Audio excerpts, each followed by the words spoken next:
My colleague and I in this presentation come to you as supporters of the Kimberley Refugee Resettlement Group. This group was formed in November 2015 in response to the worldwide refugee crisis. I'm sure that all of you have heard of the migrant crisis in Europe and of the hundreds of thousands of people fleeing the conflicts in the Middle East and elsewhere. In this presentation, we will give you more facts and figures on the size of the problem, go into some detail on how Canada has responded in the past and how it is responding today. We'll tell you how the community of Kimberley is responding, more about the resettlement process for the refugees coming to Canada, and then tell you how you personally can help. Let's start by looking at what a refugee is and the size of the problem. These refugees are not economic migrants like many of us. They are not moving to Canada because they want to. They're moving because they are vulnerable in their own country and have been forced out. Those fleeing Syria often do so because they are being persecuted and risk death for any of a number of categories, usually at least race, religion, and political opinions. Many of us here have been migrants.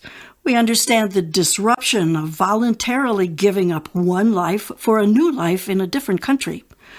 Think how much more difficult it would be for someone who is not coming here voluntarily, someone who has fled the disruption of war and killing because they and their families were in imminent danger. We hear frequently of the million migrants in Europe who have crossed dangerous seas and walked for hundreds of miles to claim sanctuary in Germany, Sweden, Croatia, France, and other EEC countries. But they are just the tip of the iceberg. Today, worldwide, there are nearly 60 million displaced people fleeing war, terror, and persecution.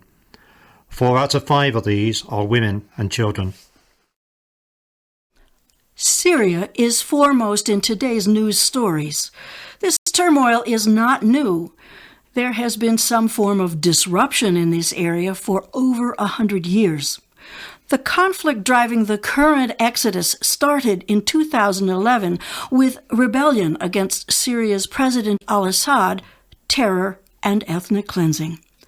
Now things have been made infinitely worse with the rise of ISIL. 12 million people have been driven from their homes. Over 200,000 have been killed in the conflict.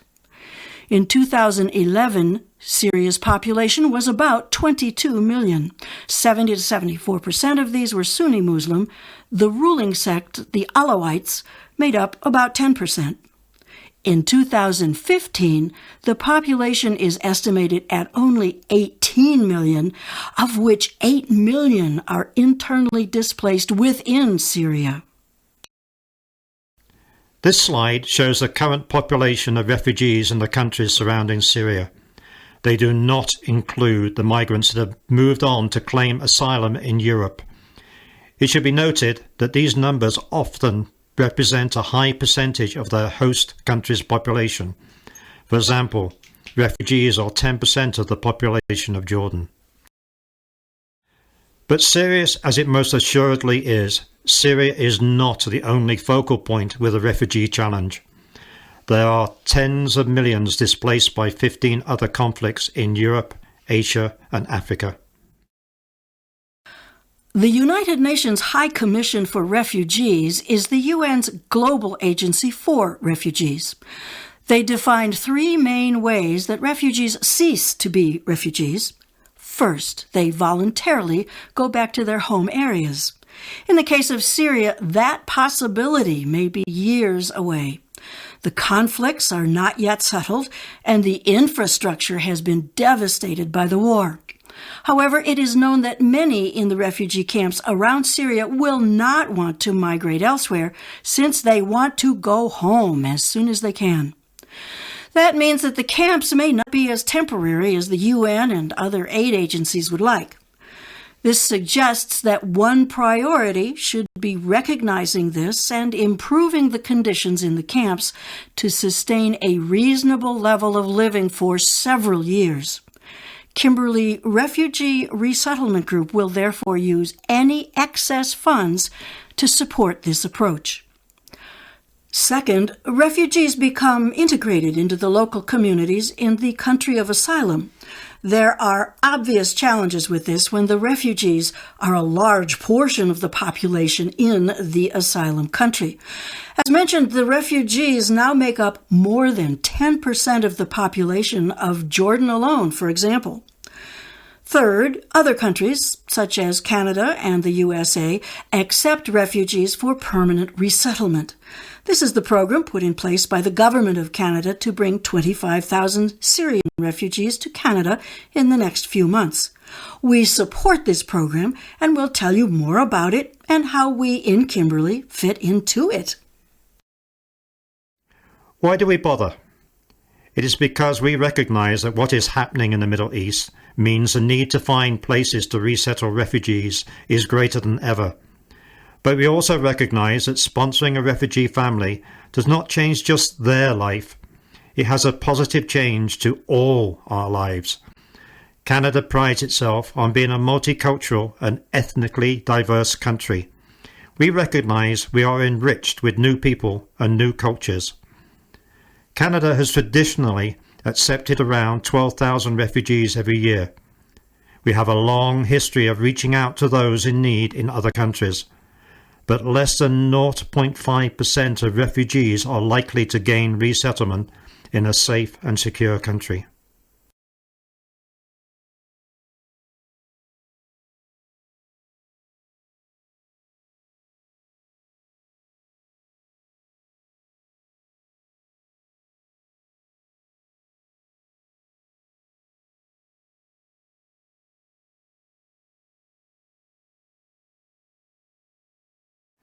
But this crisis is unprecedented in scale, and the Canadian government has ramped up its support.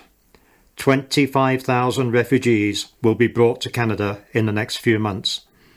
This is still a small number in the general scheme of things because strict rules will be applied. The refugees can only be referred to Canada by the United Nations Refugee Agency unless identified and sponsored by private groups.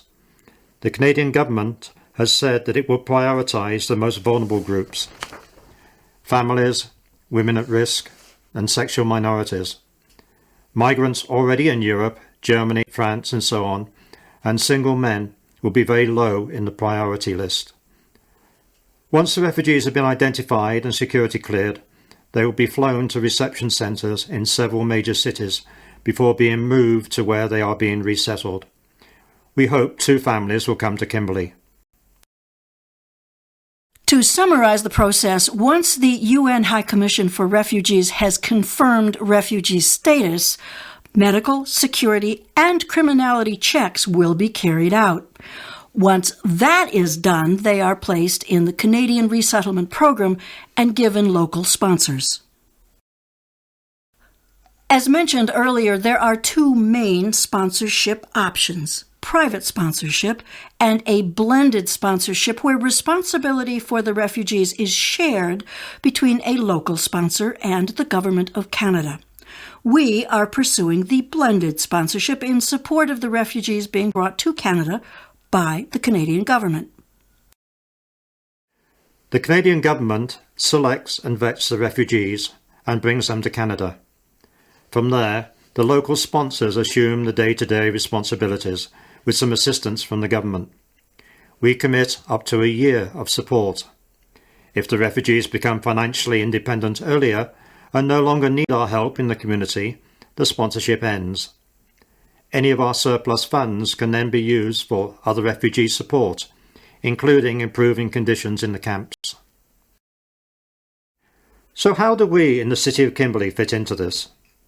To date, we have formed the Kimberley Refugee Resettlement Group with a directing committee. We are actively working with many groups in the local community. Subcommittees have been formed to raise funds, engage in the refugee process, and to communicate our activities to the community of Kimberley. This presentation is one example of that. We've also begun building a communications infrastructure, including a Facebook page, website, and email address.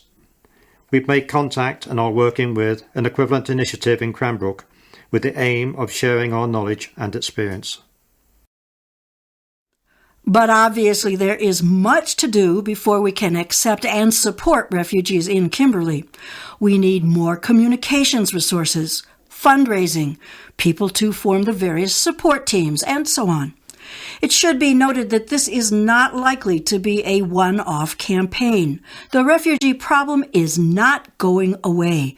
The initial 25,000 to be settled in Canada will not be the last.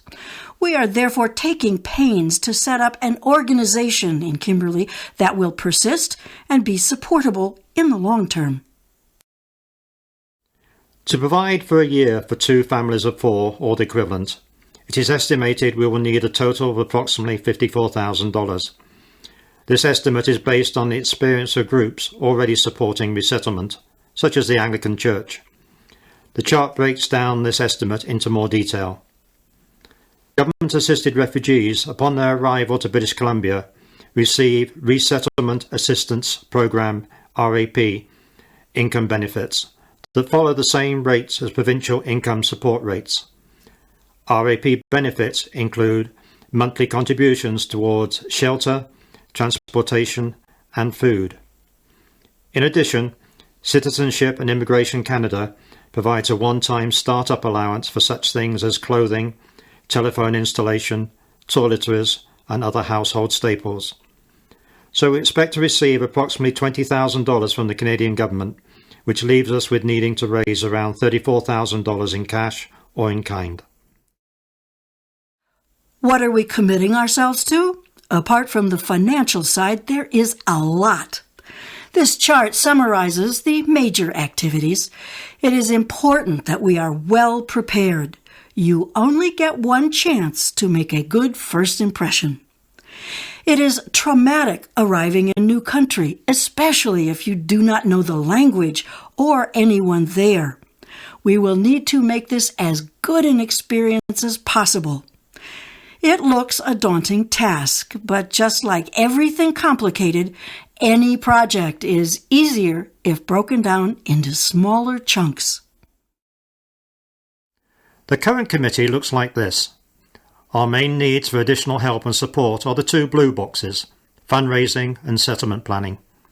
In the short term, the fundraising team will have the most pressure on it.